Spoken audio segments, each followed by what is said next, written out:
ॐ नमो भगवते वासुदेवाय। ॐ नमो भगवते वासुदेवाय। কৃষ্ণ গুৰু শংকৰ মাধৱ হৰি ৰাম। মনুপুত্ৰ উত্তানপাদ ৰজা আছিল। উত্তানপাদ ৰজাৰ পুত্ৰ ধ্ৰুৱ আছিল। ধ্ৰুৱই ৰাজা হৈ বহু বছৰ ৰাজকৰ্ম কৰি তেওঁৰ পুত্ৰ সংগৰাজক ৰাজসিংহাসন দি তেওঁ ধ্ৰুৱৰ লগত গুচি গ'ল। সংগৰাজৰ পুত্ৰ বেনৰ অত্যাচাৰত সহিব নোৱাৰি সংগৰাজে গৃহ ত্যাগ কৰি তেওঁ বনাশ্ৰমে হৈ গ'ল। বেন ৰাজা হ'ল। বেনৰ অত্যাচাৰত প্ৰজাবিলাক ঋষিমুনিবিলাক সহ্য কৰিব নোৱাৰি মুনিসকলে চব মুনিবিলাকে সমাপ্ত কৰি বেনক মাৰলাক আপপ্ৰস্ত কৰি। তেতিয়া মুনিসকলৰ চিন্তাধাৰণা হ'ল যে আমি বৰ ভুল কাম কৰিলোঁ। পৃথিৱী অৰাজক হ'ল। এই অৰাজক হ'লে ৰাজ্যত ডাকাইত চোৰ অপহৰণ নাৰী গ্ৰহণ নানানটা হ'ব। ৰাজা নহ'লে অৰাজক হৈ যাব। কি কৰা যাব? তেতিয়া সকল মুনিয়ে লগ লাগি বেনৰ আগতৰ অংগখন ঘৰ্ষণ কৰিব ধৰিলাক। আগতৰ ফেৰা ভংসন কৰোঁতে কৰে এটা পুত্ৰ জন্ম হ'ল। সেই পুত্ৰটোৰ নাম হ'ল পৃথু। আৰু বাহাতৰ অংগৰ পৰা এটা কন্যা জন্ম হ'ল। সেই কন্যাটোৰ নাম হ'ল পৃথুৰ ঘৈণীয়েক। এই পৃথু ৰাজা হ'ল। পৃথিৱীৰ সকলো বিনাশ হৈ গুচি গৈছিল বেনৰ অত্যাচাৰ পাপৰ ঘৰত। এই পৃথিৱীৰ সকলো ধেনুৰূপী পৃথিৱীক জুই শস্য মৎস্য ধান সম্পদ বৃক্ষ লতা ফল ফুল চব পৃথিৱীত তৈয়াৰ কৰিলাক। আৰু সেই বেনৰ বংশধৰ পৃথুৰ আজি কেনেকৈ জন্ম হৈছিল আৰু জন্ম হৈ তেওঁ কি কৰ্ম কৰিছিল তাৰে অলপ আমি পাঠ কৰি দিম। আপোনালোকে কায় বাক্য মনে স্থিৰ কৰি এই ভাগৱত পাঠ শ্ৰৱণ কৰিব। কাৰণ ভাগৱত পাঠ শ্ৰৱণ কৰিছিল দ্বাপৰৰ শেষত কলিৰ আগমনত পৰীক্ষিত ৰজাৰ অভিশপ্ত হোৱাত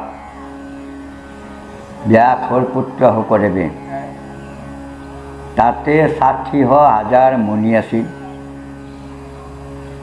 আৰু সুত একজন ব্ৰাহ্মণৰ বঢ়িয়া পুত্ৰ আছিল আৰু শুক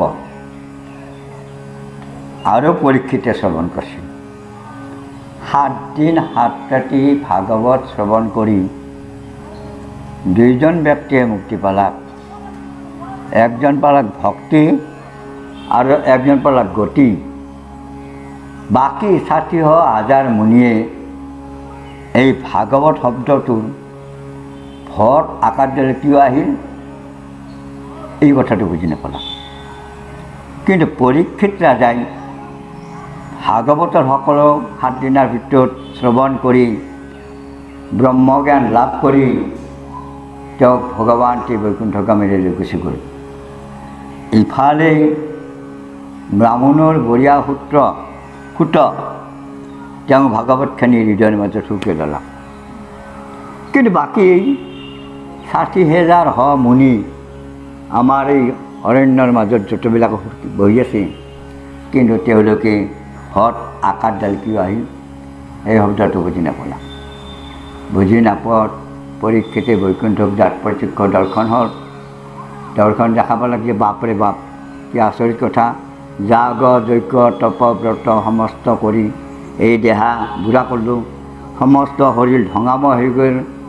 শৰীৰৰ সকলো ইন্দ্ৰিয়বিলাক বিনাশ কৰি ফেলিলোঁ। কিন্তু আমি ভাগৱতৰ অৰ্থ এটা বুজি নাপালোঁ। কিন্তু পৰীক্ষিত ৰাজা ৭ দিন ভাগৱত শ্ৰৱণ কৰি শুকমুখে বৈকুণ্ঠক যোৱা দেখা পালোঁ। হে শুকদেৱ, তোমাৰ চৰণত পৰিলোঁ শৰণ। ভাগৱত শ্ৰৱণ কৰিও আমাক কীৰ্তন কৰিও শুনোৱা শ্ৰৱণ কৰি আমিও গতি লাভ কৰোঁ। তেতিয়া মুনিসকলৰ অনুৰোধত শুকদেৱে ক'লা যে শুনা মুনি হ'ব, তোমালোকক যদি মই 7 দিন নহয় 7 বছৰৰ ভাগৱত কওঁ, তোমালোকৰ ভাগৱতৰ গতিমতি নহ'ব। কায় বাক্য মনস্থিৰ নাই, আপোনালোকে চঞ্চল, আপোনালোকৰ যোগ নাই, আপোনালোকৰ ধাৰণা নাই, আপোনালোকৰ স্থিতি নাই। গতিকে মই তোমালোকৰ ওচৰত ভাগৱত নপঢ়োঁ। কাৰণ ধেনুযুক্ত সময়কে নাই কোনো স্থিতি। তথাপি আপোনালোকে যদি ভাগৱত শুনিব খোজে, তে মোৰ শিষ্যপুত্ৰ অগ্ৰসৰ্বাসুত এইজন, তেওঁ আপোনালোকে সত্ৰাধিকাৰ পাতা, তেওঁ ভাগৱত পঢ়ি শুনাব। এইবুলি শুকদেৱ নৈমিষ অৰণ্যৰ পৰা গুচি গ'ল। আৰু তেতিয়া মুনিসকলে সেই সূতক আহ্বান কৰি আনি নৈমিষ অৰণ্যত আশ্ৰম খুলি সত্ৰাধিকাৰ পাতি ভাগৱত শুনাৰ কাৰণে ব্যৱস্থা লয়। এই ব্যৱস্থা লোৱাৰ ভিতৰত শুকই যেতিয়া আসনত বহিল, তেতিয়া কিছুমান ব্ৰাহ্মণে প্ৰগা কৰলাক যে সূত নিচ জাতি, আমি ইয়াৰ দ্বাৰাই ভাগৱত নুশুনো, পাপ হ'ব। এইবুলি এটা দুটাকৈ 32,000 মুনিয়ে তাৰ পৰা উঠি গুচি গ'ল। তেতিয়া ৰৈ গ'ল 28,000।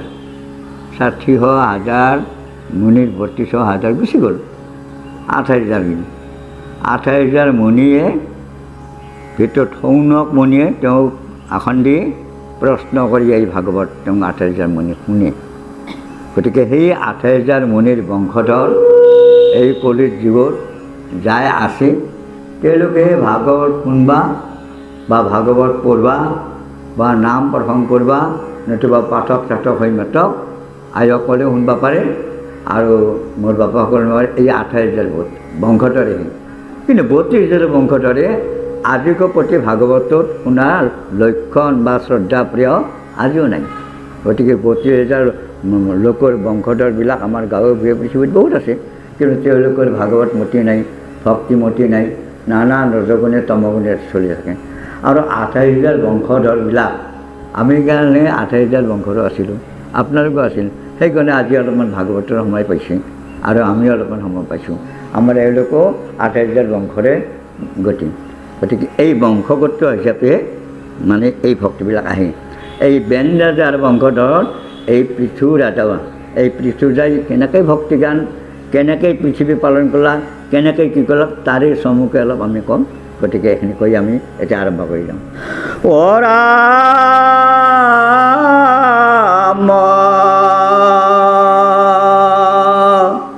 মৈত্ৰয় বলন্ত শুনা, বিদুৰ মহন্ত থিৰ, যেন কথা হৈলা প্ৰস্তুত,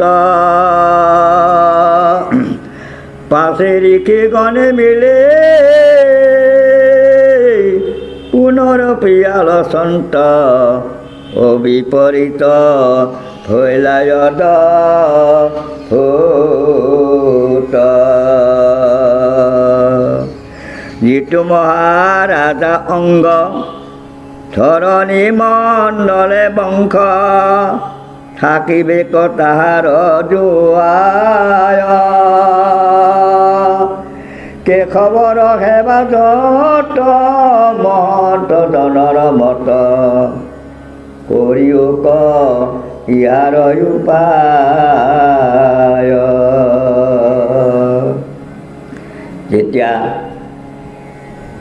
বেন মৰিল, বেনক মাৰলা মুনি শাব্দি, তেতিয়া এই মুনিসকলে চিন্তা কৰিছে, পাছে ঋষি গণে মিলি পুনৰপে আলোচন্ত, বিপৰীত হ'ল অদ্ভুত। আমি বৰ ভুল কাম কৰিলোঁ গুণে। বেন আললেও ৰাজা আছিল, কিন্তু এতিয়া অৰাজক হৈ গ'ল, কি কৰা যাব? এই বুলি মুনিবিলাকে আলোচনা কৰি যে অংগৰাজাৰ বংশ পৃথিৱীত ৰহিব লাগিব। বেনৰ পিতৃৰ নাম আছিল অংগ। তে বেন যেতিয়া মৰিল, অংগ যেতিয়া মৰিল, বংশ বিনাশ হয়। তেতিয়া তেওঁলোকে আলোচনা কৰি কেশৱৰ সেৱা যত মহন্ত জনৰ মত, কৈও ক ইহাৰ উপায়। এই মহন্তবিলাকে সন্তবিলাকে ভক্তবিলাকে ঋষিবিলাকে ইয়াৰ এটা উপায় বিবেচনাৰ কাৰণে চিন্তা কৰিব ধৰিলাম যে অৰাজক হ'লে কি উপায় হ'ব আৰু সংগ ৰাজাৰ বংশটো অংগ ৰাজাৰ বংশটো ইয়াত পৃথিৱীত থাকিব লাগিব গতিকে বেন মৰাৰ পিছত আমি এইটো এওঁৰ বংশ বিনাশ হৈ গ'ল এইবুলি তেওঁলোকে কি কৰিলা কৃষ্ণৰে সেৱ কৰ ও বংশে যত নিপবৰ অমোঘ মহিমা নিৰুপম হে মোৰ মা বান্ধৱসকল হে মহা ঋষিসকল জন্মত কৰ্মত খ্যাত যত ৰাজা হৈয়ে জাত পৰাক্ৰমে হবে হৈয়ে সম জন্ম দুখত কিছুমান কৰ্মত খ্যাত হয় জন্ম কৰ্ম দুখত কিছুমান ৰাজা ধাৰ্মিক হয় জন্ম দুখত কিছুমান ৰাজা প্ৰজা অধাৰ্মিক হয় গতিকে যিয়ে নহওক আমি সকলোৱে মিলি এতিয়া এই ৰাজাৰ বংশ ৰক্ষা কাৰণে আলোচনা কৰি এটা কাম কৰোঁ বলসিংহ বংশে জাত ৰাজাবিলাক সিংহ বংশ এই সিংহ বংশত জাত এতেকে মাৰিলেও আমি হবে এই সিংহ বংশ ৰাজা পুত্ৰক আমি মাৰিলোঁ সকল মিলিয়ে মাৰিলোঁ ইয়াৰ পৃথিৱীৰ বংশ ৰাখিব লাগে আহা হবে ইয়াৰ শৰীৰ কমঠো গতিকে পৃথিৱীত এওঁৰ বংশ ৰক্ষাৰ কাৰণে এওঁৰ শৰীৰটোক আমি মধ্যাহ্ন কৰোঁ শৰীৰ মধ্যাহ্ন কৰিলে শৰীৰৰ বীজ শৰীৰৰ তেজ শৰীৰৰ মজ্জা চাউলৰ হাড়াৰ সকলো লগ লাগি এটা নিশ্চয় জীৱ উৎপন্ন হ'ব এই জীৱটোৱে ৰাজা হ'ব এইবুলি তেওঁলোকে এতিয়া বেনৰ শৰীৰটো মদ ফাৰ কাৰণে হেৰি আক্ৰমণ কৰে যদিও বেনৰ শৰীৰ মধ্যাহ্ন কৰিব আছে কিন্তু প্ৰত্যেক মুনিয়ে কৃষ্ণৰ গুণ গাইছে কৃষ্ণৰ নাম গাইছে ইয়াতে ক'লা কি এইটোৰ আমাক এইখিনিতে আমি এটা তত্ত্ব বুজি পালোঁ কি আমি যিকোনো কৰ্মৰ আগমুহূৰ্তত ভগৱানৰ নাম ল'ব লাগে এই মুনিসকলেও ভগৱানৰ নাম লৈয়ে বেনৰ শৰীৰটো মুঠ ফাট ধৰিলা গতিকে ভগৱানে নামত সন্তুষ্ট হয় নিশ্চয় কিবা এটা ফল দিয়ে আৰু সেই আৰিমতে এই তত্ত্বমতে আমিও যিকোনো কৰ্মৰ আগমুহূৰ্তত ভগৱানৰ নাম গুণ লৈ ভগৱানক ভক্তি কৰি ভগৱানক স্মৰণ কৰি কৰ্মত আগবাঢ়িলে সেই কৰ্মফলটো শুদ্ধ হয় এইখিনি ইয়াতে তত্ত্ব আমি বুজি দিলোঁ কিন্তু উদাই মুদাই যদি কামটো কৰা যায় তাৰ ফল হ'ব পাৰে নহ'ব পাৰে আৰু যেতিয়া ভগৱানক ভক্তি কৰি কৰ্মটো কৰা সেই ফলটো নিৰ্মল ফল হয় এইখিনি এটা অভিজ্ঞতা কথা জন্মৰ এটা কিন্তু ব্ৰাহ্মণ বেছি লগুণ আছে নগুণ আছে নামাৱলী আছে কিন্তু শৰীৰটোৰ পৰা মস্ত দুৰ্গন্ধ সেই মানুহজনৰ যিটো বেনৰ শৰীৰৰ পৰা যিটো জন্ম ল'লা দুৰ্গন্ধ কোনে থাকিব নোৱাৰে তেতিয়া সকল মুনিবিলাকে মনস্থ কৰিলাক এই দুৰ্গন্ধটো ইয়াৰ কিয় শৰীৰৰ পৰা হ'ল কিয় এনে হ'ল এইটো বামুণ বেশী অৰ্থাৎ ব্ৰহ্মগুণত জন্ম কিন্তু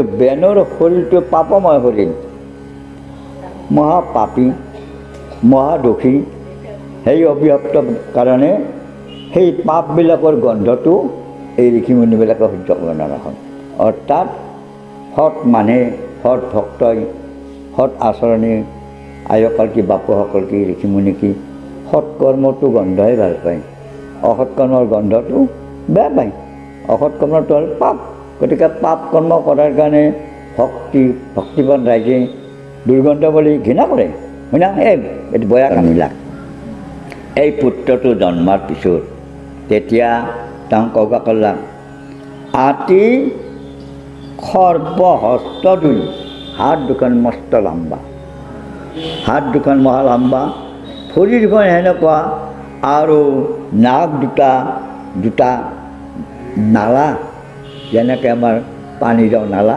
সেনেকুৱা কাণ দুখন দুটা পুখুৰীৰ নিচিনা গাঁটা এই ওপৰত সেই ধৰিল এই মুখখন মহা হনুমন্তৰ নিচিনা মানে বিকৃতি আকাৰ তাৰ আকৃতি বিকৃতিটো একদম বেয়া। দুই, চক্ষু দুটা মস্তা ঔৰ খলফেন, কাণ দুখন এটা মহা গাঁটা, মস্তকৰ কেকবিলাক চুলিবিলাক শালাকাঠিৰ নিচিনা লাম্বা। গতিকে তাৰ কোনোটা ৰূপে শুদ্ধ ৰূপ নাই, চবকেইটা ৰূপে অশুদ্ধ। কাণ, নাক, চকু, হাত, ভৰি, মুখ, পেট আদি কৰি চব দেখিলে ঘৃণনীয়, অশুদ্ধ।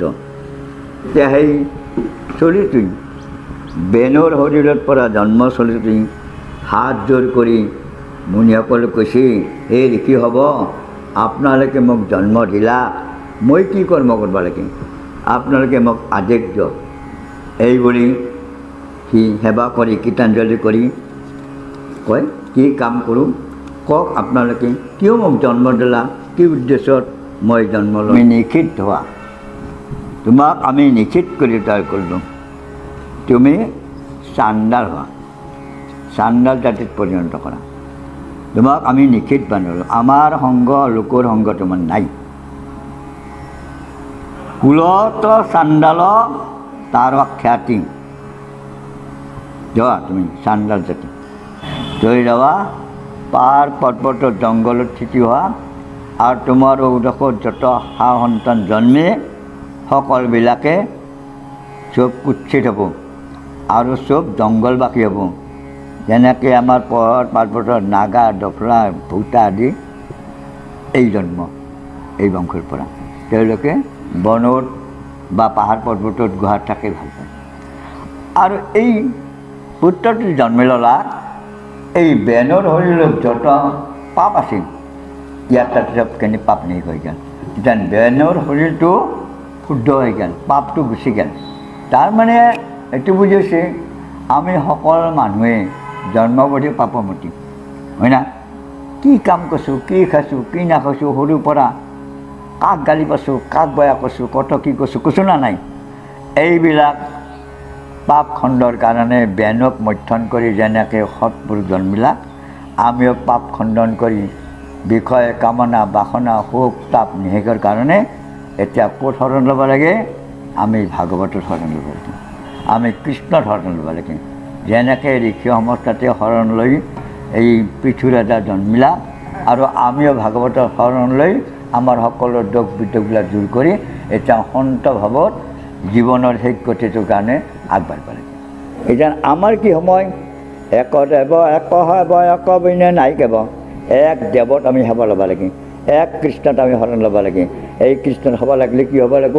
সৎ একজন ব্যক্তিৰ আলোচনা কৰি সৎ উপদেশ লৈ এই নাম প্ৰসংগত মতি দি এই জীৱনৰ সেই গতিটো নিয়াৰ কাৰণে এই সত্ৰ, এই পথ, এই ভাগৱত শ্ৰৱণ কীৰ্তন পাইছে। এইটো আমি চকুৰ কাৰণে অহা নাই, এইটো হ'ল জীৱনটোৰ সেই গতিৰ কাৰণে। এই যেনেকৈ পৰীক্ষিত যায় সেই গতিত ভাগৱত শ্ৰৱণ কৰি গতি লাভ কৰলাক, আমিও জীৱনৰ সেই সময়খিনিত এই ভাগৱত শ্ৰৱণ কৰি ভগৱানৰ নাম গুণ লৈ ভগৱানত লীন যায়, এই যিহেতু এৰি প্ৰাণটোক সৎগতিত লাভ কৰাৰ কাৰণে যত্ন লোৱাৰ কাৰণে এইটো প্ৰথা, এইটো আৰি, এইটো নিয়ম। আৰু ইয়াতে আমি মতি গতি যদি ভাল কৰি নিদিওঁ, এইবিলাক আমি ক'ত বুজি পাম? গতিকে মতি গতিডাল ভাল কৰি দিব লাগিব। আৰু পুনৰ মতলব মঠতে এটা পুত্ৰ জন্মিলাক, পুনৰপি বাহু দুই মনত মঠন্ত দুই সবে মেলি মঠিবিলাক এইবাৰ বাহু দুখান মুঠা ধৰলা, এইটো গেলে, এইটো উখুৰ হৈ গ'লে, চাণ্ডাল হৈ গ'লে, পহিলাটো আৰু মুঠা ধৰলা, পুনৰপি মঠিম। তেতিয়া বাহাতৰ বাহুৰ পৰা এটা কন্যা, আঘাতৰ বাহুৰ পৰা এটা ল'ৰা, ভগৱন্ত মহাপুৰুষ নাৰায়ণ দুই অংশে জন্ম ল'লাক। লক্ষ্মী কন্যাৰূপে আৰু নাৰায়ণে ল'ৰাৰূপে এই বেনৰ হাতৰ পৰা জন্ম ল'লাক। জন্ম লোৱা তাহাং কি সুন্দৰ ৰূপ, চলিটোৰ ভগৱান কৃষ্ণৰ ৰূপ। তেতিয়া আৰু কন্যাটো কি সুন্দৰ ৰূপৱতী কন্যা।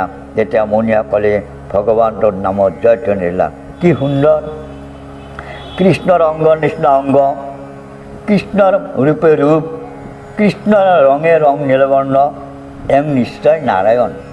মুনিবিলাকে এটা যোগ কৰি ধাৰণা কৰি আৰু কি সুন্দৰ নাৰায়ণৰ ভাৰ্যা লক্ষ্মী, ঠিক লক্ষ্মীৰ নিচিনাই সৰু মুখখন, লক্ষ্মী আহি জন্ম ল'লা। আমি ভাল ছোৱালী জানি বাপা ভগৱান অৱতাৰ দিছে, মহাপুৰুষ অৱতাৰ কয় না ভাল ছোৱালীবিলাকক জন্ম লাগে, কয় না নকয়? ঠিক সেই নিচিনা এই মুনিসকলে অনুমান কৰি তাহাক মানে ধাৰণা কৰে যে আহোঁ লক্ষ্মী ৰূপে কন্যা আৰু নাৰায়ণ ৰূপে এই ল'ৰাটো। এওঁৰ ৰূপৰ অলপ পৃথক নাই। কৃষ্ণৰ এইটো ৰূপ, কৃষ্ণৰ অংগ উপংগ, কৃষ্ণৰ শৰীৰৰ যেনেকৈ ৰং, নাক চকু কাণ হস্ত আঙুলি পৰ্যন্ত একমাত্ৰ কৃষ্ণৰ নিচিনা দেখি, গতিকে এওঁ নিশ্চয় পৃথিৱীত ৰাজা হ'লে এওঁ শান্তিৰ পৃথিৱীখন চলাব, এওঁক আমি ৰাজা পাতিম। নহ'লে বেনুমৰৰ অৰাজক, এওঁক আমি ৰাজা পাতিম, পৃথিৱীৰ ৰাজা পাতিম। গতিকে এওঁক আমি গণনা কৰি পৃথু নাম দিলোঁ, এই পৃথু ৰাজা। পৃথু ৰজাৰ কাহিনী শুনছা না? শুনছা? এই পৃথু ৰাজাৰ জন্ম এনেকৈ পাইছে বেনৰ শৰীৰৰ পৰা। আৰু এই কন্যাটো লক্ষ্মীৰ নিচিনাই ৰূপ, যেনেকৈ ভগৱান অৱতাৰ হৈ মাত্ৰ আমি পৃথু নাম দিলোঁ, এওঁ লক্ষ্মী অৱতাৰৰ কন্যা, গতিকে এওঁৰ নাম আমি অৰ্চি দিলোঁ, অৰ্চি। গতিকে এওঁক আমি পৃথুটোতে বিয়া দিওঁ, বিয়া দিলে এওঁলোকে ৰাজা প্ৰজা ৰাজা ৰাণী হৈ প্ৰজাবিলাক চলি থাকক, এই বুলি মুনি সমাজে আলোচনা কৰি এই পৃথু ৰাজা পাতে। এই পৃথু ৰাজা, পৃথু এটা অৱতাৰ, পৃথু নামে ভৈলা অৱতাৰৰ জগতত এটা পদবিলাক গানা কীৰ্তন ঘোষত আছে, নামঘোষত আছে। এই পৃথু ৰাজা ভগৱন্ত মহাপুৰুষে মুনিসকলৰ ভক্তি, মুনিসকলৰ আশা ভৰসাত সন্তুষ্ট হৈ এই নাৰায়ণে কৃষ্ণয়ে এই বেনৰ শৰীৰত জন্ম ল'লা। এইটো জন্ম আৰু পৃথিৱী ভকতৰ কাৰণে ভগৱন্ত অৱতাৰ হৈ থাকে। যেনেকৈ দ্বাপৰ যুগত কৃষ্ণ অৱতাৰ হ'ল পৃথিৱীৰ ধাৰণ, পৃথিৱীৰ দুখ নিবাৰণ কৰাৰ কাৰণে, লোকৰ ধৰ্মভ্ৰষ্ট হৈছিল, লোকক ধৰ্ম দিয়াৰ কাৰণে কৃষ্ণ অৱতাৰ হ'ল। সত্য যুগত হৰি অৱতাৰ হ'ল। ত্ৰেতা যুগত ভক্ত ৰক্ষাৰ কাৰণে, ৰাৱণৰ ভয়ত পৃথিৱী ধ্বংস হোৱাৰ কাৰণে ৰাৱণক বিনাশ কৰাৰ অৰ্থে ৰামৰূপে অৱতাৰ হৈছিল।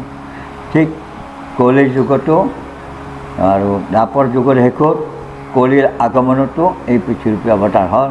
এতিয়া কলিৰ শেষত কল্কী ৰূপে অৱতাৰ হৈছে, কিন্তু কল্কী অৱতাৰটো কাও দেখা নাপায়, এইটো অন্ধ। কল্কী মানে কলা, কলা মানে আন্ধাৰ, কাও দেখা নাপায়। গতিকে কল্কী অৱতাৰ হৈছে কাৰণ খণ্ড খণ্ড কৰি লোকৰ বিপৰ্যয় হৈ আছে, ধৰ্মৰ পৰা অধৰ্মক যাতে জন্ম লৈছে। যেনেকৈ ইন্দ্ৰদম্ন ৰজা এতিয়া দেখি দিছে, ইন্দ্ৰদম্ন ৰজা কিয় হাতী হ'ব লগা হ'ল? তেওঁতো উৰিষ্যাত আমাৰ জগন্নাথ পৰিত্যাগ কৰি দিছে, তেওঁ মানে সুভদ্ৰা, জগন্নাথ আৰু বলৰামৰ মূৰ্তি স্থাপন কৰিছিল। তেওঁৰ জীয়াক ধনুচানক কৃষ্ণক বিয়া দিছিল। গতিকে সেই মানুহজনে কিয় হাতী হ'ব লগা হ'ল? কিয় হাতী হ'ব লগা হ'ল? গতিকে ঠিক তেওঁ এটা অস্ত্ৰখন যদিও তেওঁ জানিছিল, কিন্তু তেওঁ এটা ইন্দ্ৰিয়ক দমন কৰিব নোৱাৰিলা। সেই দুখতে তেওঁ একজনৰ হাতী হ'ল। গতিকে এই ইন্দ্ৰিয়বিলাক এটা দমন কৰি শুদ্ধ হ'ব পাৰি পৰীক্ষিতৰ নিচিনা মুক্তি লাভ কৰিব। এক জন্ম হাতী হৈ তেওঁ সেই পাপক গ্ৰহণ কৰি মাত্ৰ হৈৰালৰ হাতত 1 বছৰ যুদ্ধ কৰি তেতিয়াই তেওঁ সকলো ইন্দ্ৰিয়বিলাক দমন কৰি শেষত বুজি পালাক যে ৰাখন্তা, তাৰণতা, নিয়ন্তা, উদ্ধাৰকৰণতা মোৰ পুত্ৰ ভাজা ভাগি গোষ্ঠী বংশ কাও নাই। এইটো তত্ত্ব আহি গ'ল। এই মই ইন্দ্ৰিয় যেতিয়া ইন্দ্ৰদম্ন ৰাজা আছিলোঁ তেতিয়া মই বুজি পাইছিলোঁ এক হৰণ, এক দেৱ, এক নম, এক নাৰায়ণৰ বাদে মোক মুক্তিকৰ্তা কাও নাই। যদিও হাতী হৈছিল, এই আগৰ জন্মৰ জ্ঞানটো আহি গ'ল। তেতিয়া তেওঁ ভগৱানক এটা পদ্ম ফুল হাতত লৈ মাত্ৰ সুৰেদি টানি তুতি বোলা, ঐ নাৰায়ণ অকৰা দয়া কমল লোচন সংকটময়ে প্ৰভু ৰাখা নাৰায়ণ অভয় চৰণে প্ৰভু পকিল হৰণ। এইটো স্তুতি, এইখিনি শ্লোকতে ভগৱন্ত সন্তুষ্ট হৈ এই গজেন্দ্ৰক মুক্তি দিছিল। সেই পাপৰ পৰা, হাতী জন্মটোৰ পৰা মুক্তি দি 44 যুগ ধৰি উদ্ধাৰ হৈছিল। কৃষ্ণ পৰখনে ৰাজা হৈলন্ত মুকুতি 44 পুতৰি পাইলা স্বৰ্গ বৈকুণ্ঠপতি এই লোকৰ পৰীক্ষিত এইবিলাখনৰ একদম ভক্তি জ্ঞানেদি ব্ৰহ্ম জ্ঞানেদি মতি হৈ গৈছে লগে লগে ত্যাগ জন্মে যাওক লগে লগে ৰাজা পাতি দিলাক পৰীক্ষিতে লগে লগে তেওঁ ব্ৰহ্মবাই দেখা লগে লগে তেওঁ শুকদেৱৰ চৰণ দোকান তুমি মোৰ ঈশ্বৰ তোমাৰ উপদেশত মই ব্ৰহ্মজ্ঞান লাভ কৰিলোঁ গতিকে লগে আজি আমি এই কামনা কৰিম এই ঋষিমুনিসকলে সুন্দৰ সুন্দৰ পুষ্পবিলাক আনি অৰ্চিক আৰু পৈথুক পূজা কৰিলাক সকলে ঈশ্বৰবংশী লক্ষ্মীবংশী মায়া মহামায়া আৰু ঈশ্বৰ নাৰায়ণ কল্পতৰু পাৰিজাত এই চব পুষ্প আনি মাত্ৰ অৰ্চি সমে কৰিলা অৰ্চনা যেতিয়াতো মানুহ নাই তেতিয়া চিত্ৰসেন এই দেৱতাসকলৰ অপ্সৰীবিলাকৰ শিক্ষা দিয়া অস্তাদ তেওঁ আহিলাক গন্ধৰ্ববিলাক আহিলাক তম্বৰো আহিলাক আৰু গন্ধৰ্ববিলাক আহিলাক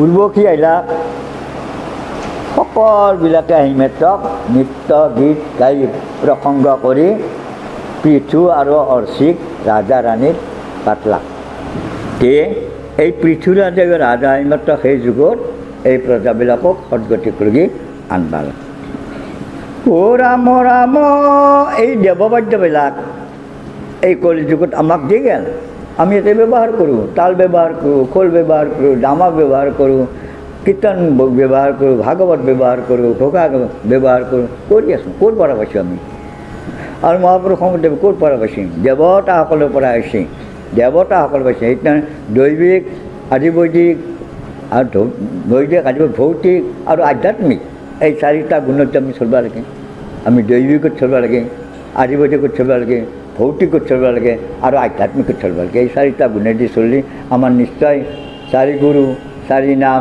চাৰি দেৱ চাৰি ভকত প্ৰকাশ হ'ব নিশ্চয় আমি চাৰিজনক বুজি পাম চাৰি গুৰু চাৰি প্ৰথা কৰি আৰু নিশ্চয় আমি বুজি পাম চাৰিটা সংহিতা পুৰুষ সংহিতা ব্ৰহ্ম সংহিতা কাল সংহিতা আৰু নিকা সংহিতা এইবিলাক আমি বুজি পাম এইবিলাক আমি যদি বুজি নলওঁ তত্ত্ব নলওঁ এনেই আইছোঁ গৈছোঁ বৈছোঁ নহ'ব পাইছে না কথাবিলাক থাপা দিছে তাল বাইছে কুঞ্জৰি গাইছে চেতাল বাইছে এইটো উৎসৱ কৰি সকলো গন্ধৰ্ব বিদ্যাধৰবিলাক আহি পৃথু আৰু অৰ্চিৰ মনক উজ্জ্বল কৰি তুলিলাক তাৰপিছত দেৱতাসকলে স্বৰ্গৰ পৰা এই মৰ্তভূমিত ঋষি সমাজত পৃথু য'ত আছিল তাতে উপস্থিত হ'ল তাৰপিছত আহি পৃথু ক'ত আছে বিচাৰ কৰলাক তে ইয়াতে কৈছে কিন্নৰ চানৰ গন্ধৰ্ব বিদ্যাধৰ কিন্নৰ কাক কয় চানৰ কাক কয় গন্ধৰ্ব কাক কয় বুজি পাইছেনে আপোনালোকে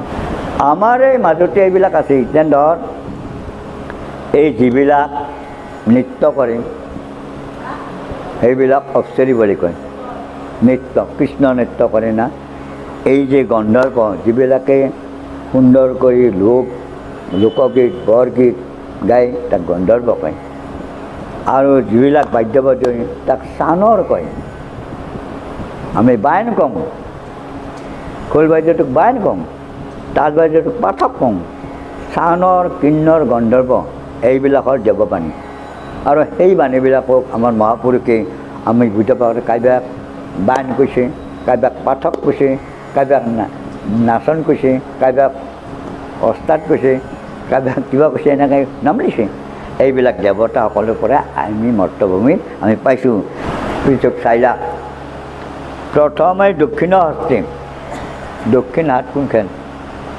দক্ষিণ আঘাতখনক দক্ষিণ কয় এই আঘাতখন চাইলা ঈশ্বৰৰ চিহ্ন স্বয়ং আঘাতত ভগৱন্ত কৃষ্ণৰ যিবিলাক চিহ্ন এই পৃথুৰো হাতত এটা চিহ্ন এই ব্ৰহ্ম চাইছে আৰু কি হৈছে অংগময় কৰে জাতিষ্কাৰ শৰীৰৰ যত অংগ আছে নাকটো কেনে কাণ দুখন কেনে চকু দুটা কেনে কপালখন কেনে শীতটো কেনে নাভিটো কেনে চব অংগময়বিলাক তেওঁ জাতিষ্কাৰ কৰি ব্ৰহ্মাই হাতৰ তলত চক্ৰ চিহ্ন পালাক ভগৱান কৃষ্ণৰ হাতত চক্ৰ চিহ্ন পালাক নখ চয় চন্দ্ৰসম নখবিলাক চন্দ্ৰৰ নিচিনা উজ্জ্বল পৃথুখনৰ ৰূপটো ব্ৰহ্মাই চালাক বা কি সুন্দৰ অৰবিন্দ পদ্মসম অৰবিন্দ পদ্ম বুলি ক'লা অৰবিন্দ ৰূপ এটা ৰঙৰ নাম অৰবিন্দ যেইটোৰ এই যেনে হালধীয়াও নহয় কাইমাও নহয় বগাও নহয় নীলা নহয় এটা ৰং আছে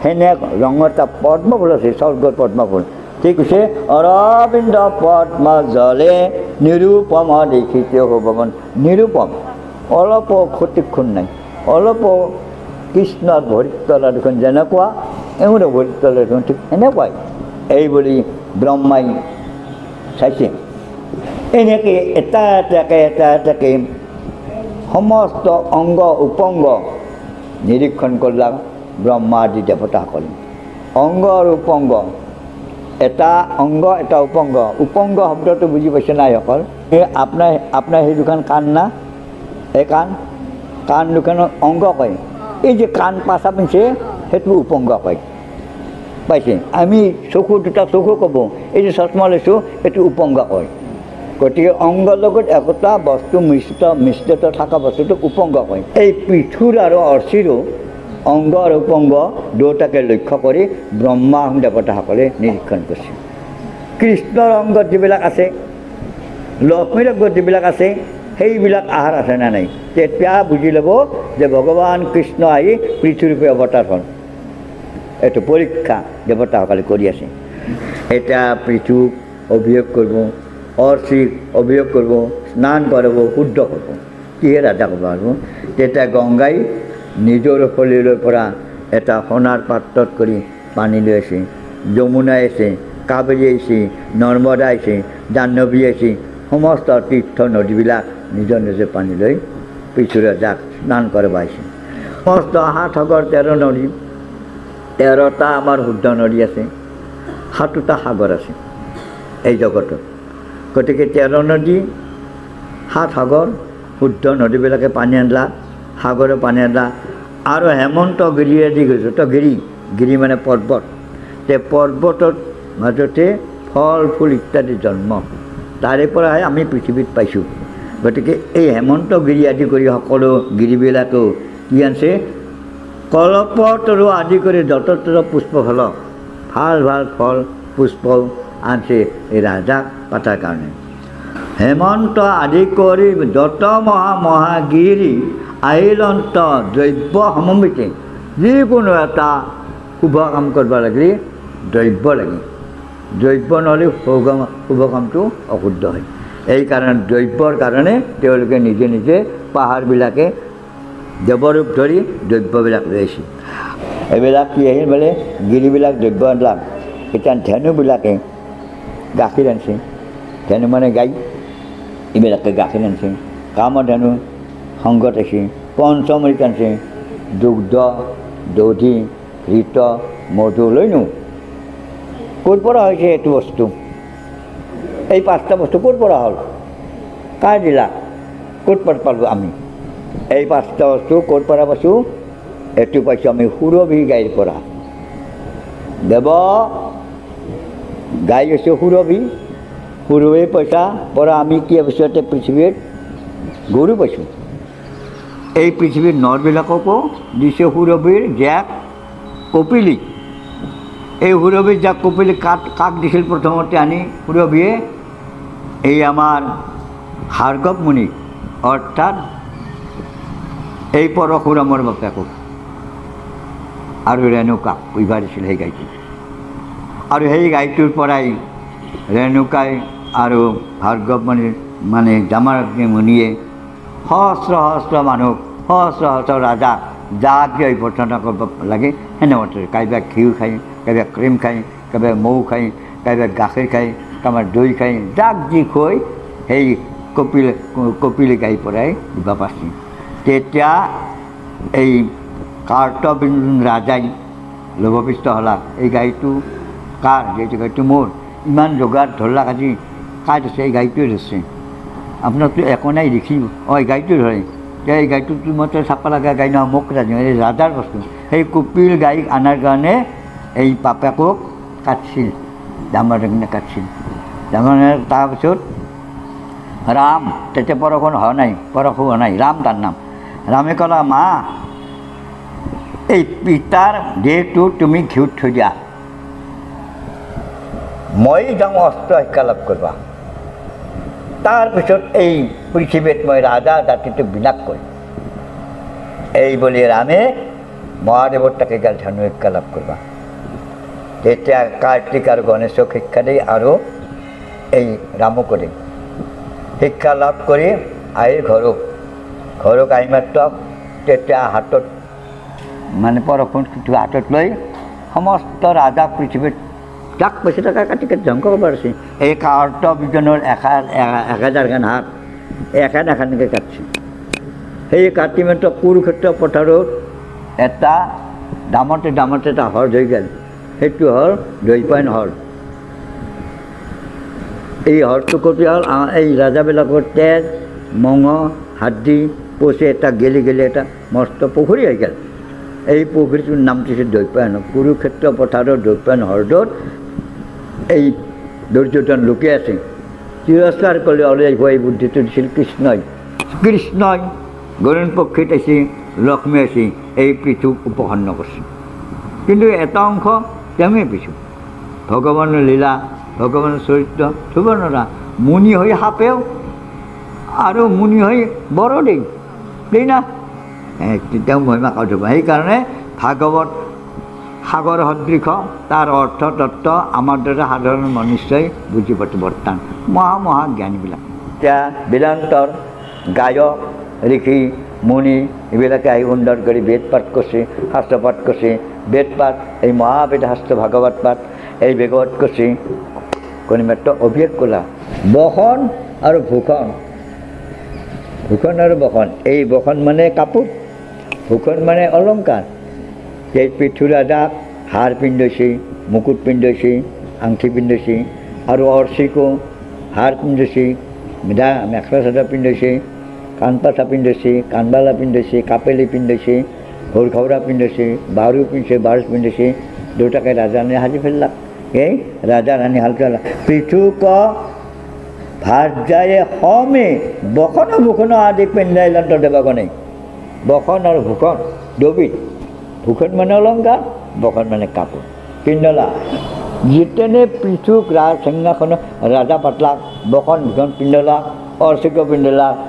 ধূম্ৰ সমে অগ্নি প্ৰকাশ হয়। যেনেকৈ ঢঙা ধৰি জুই দেখা নাপায় না, খুব ঢঙালি জুই আছে, ঢঙাত জুই কৰি দেখা পাবি না। যেতিয়া ধূম্ৰটো বিনাশ হ'ব সুন্দৰ জুই কৰি দেখা পায়।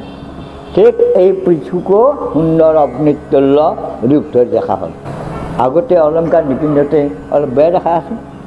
যেতিয়া অলংকাৰ পাতি পিন্ধলাক, ভূষণ পিন্ধলাক, একদম অগ্নিৰ নিচিনা জ্বলি উঠলাক।